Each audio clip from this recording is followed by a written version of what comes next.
আসসালামু আলাইকুম রহমতুল্লাহ। সম্মানিত দেশবাসী, আমরা এখন ওহুদ পর্বতমালা আমাদের সামনে দেখতে পাচ্ছেন। এই বিশাল এটা ওহুদ পর্বত এবং এই যে কিছু লোক উপরে উঠে আছে, এটা জাবালে রামি। আমরা জাবালে রামির পাদদেশে যাচ্ছি, যেখানে ৭০ জন তীরন্দাজকে আল্লাহ রসুল সাল্লাল্লাহু আলাইহি সাল্লাম বলেছিলেন, আমরা বিজয় লাভ করি বা পরাজিত হই, তোমরা এই জাবালে রামি মানে এই পাহাড়ের এখান থেকে তোমরা নামবা না, এই গিরিপথ থেকে।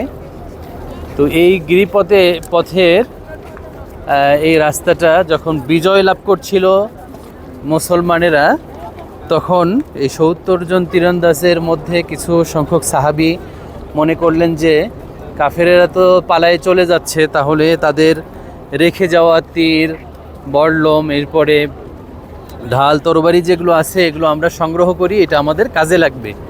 এই গনিমতের মালগুলো সংগ্রহ করি।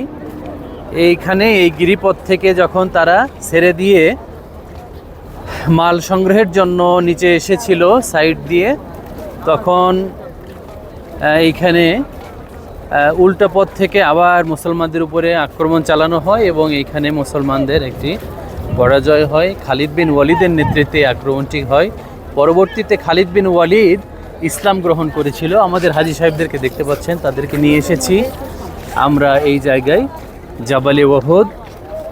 এখানে আমরা এসেছি, এখানে আমরা এর পুরো ইতিহাস ইনশাআল্লাহ এখানে আমরা আমাদের হাজী সাহেবদের সামনে আলোচনা করব। সংক্ষেপে আপনাদেরকে সালাম দিয়ে শেষ করছি। আমাদের এই ওহুদ পর্বতমালার পাদদেশে আমরা এখন দাঁড়িয়ে, আমাদের জন্য দোয়া করবেন, ইউনাইটেড হজ গ্রুপের জন্য দোয়া করবেন। আজ এই পর্যন্তই, এরপরে আমরা মদিনার বাসাতে ফিরে যাব ইনশাআল্লাহ। আসসালামু আলাইকুম ওয়া রাহমাতুল্লাহি তাআলা ওয়া বারাকাতুহু।